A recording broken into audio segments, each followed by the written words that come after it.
coffee is, I believe, one of the most powerful things in the world. And the fact that it started there, it was almost like it was an outpouring of the heart of the world happening for the people from Ethiopia. So thank you. Thank you, Ethiopia, for sharing this gift. Ethiopian coffee's changed the game for me. First time I tasted a Yirgacheffe was a seminal moment in my coffee career, because then I understood what flavor descriptors were all about. I think it's the one coffee where non-coffee people can really see the difference. Especially people who say they historically don't like coffee. I think they just haven't had the right cup yet, and a lot of times that cup of Ethiopia is the right cup. There's so much fruit, there's so much citrus. And that opens the door to a conversation about coffee's nature as a fruit and the discovery of coffee in the forests of Ethiopia. That burst of aromatics is what can draw you into the cup and what can really distinguish it from any other coffee you're about to experience. Something's going on in this cup of coffee that isn't what I'm used to. And I put the coffee down and I go, Celeste, there are berries in here. Like, what? No, there's no way this is real. And at that point I realized that everything I knew was great, but there was so much I didn't know, thanks to Ethiopian coffees. It's just different.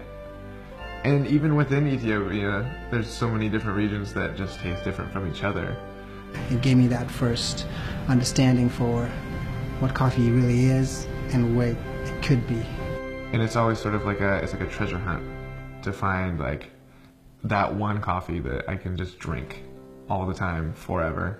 There's not one set profile for taste descriptors. They can be very light and tea-like and citrusy, but can also be very big-bodied and fruity. And roast can really accentuate or transform some of those flavors, and that's what's so exciting about Ethiopian coffee, is that you can do so many different things either by themselves or in blending that delivers a coffee that is unlike anything else in the world.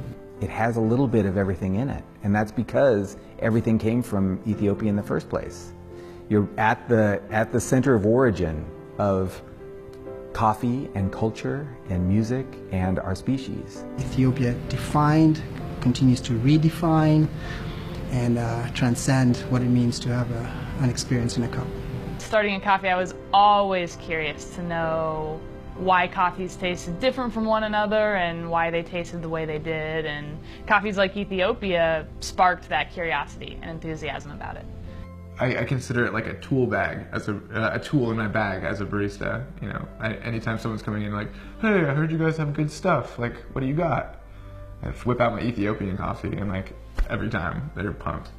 If Ethiopian coffee was a dance, I picture a dance where there's like 100 different dancers that swarm the stage, and they're all doing different dance movements, but yet it all fits together, and from someone watching the dance, it just looks like this beautiful motion. Even though they're all doing different things, it all just kind of flows and works together. If Ethiopian coffee was a dance, it would be all of the dances.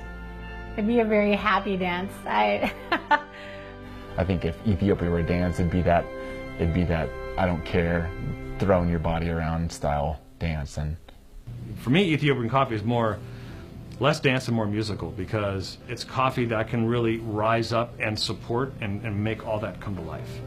could be like a really classic ballroom waltz, or Ethiopian coffee could be dancing to some booty music. Like, it could be getting down too.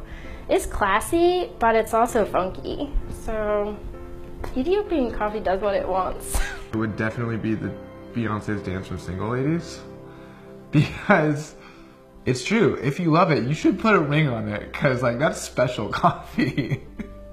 Thank you for turning so many people onto coffee as a beverage, as well as me onto a career. Amaseganalo. Thank you, Ethiopia.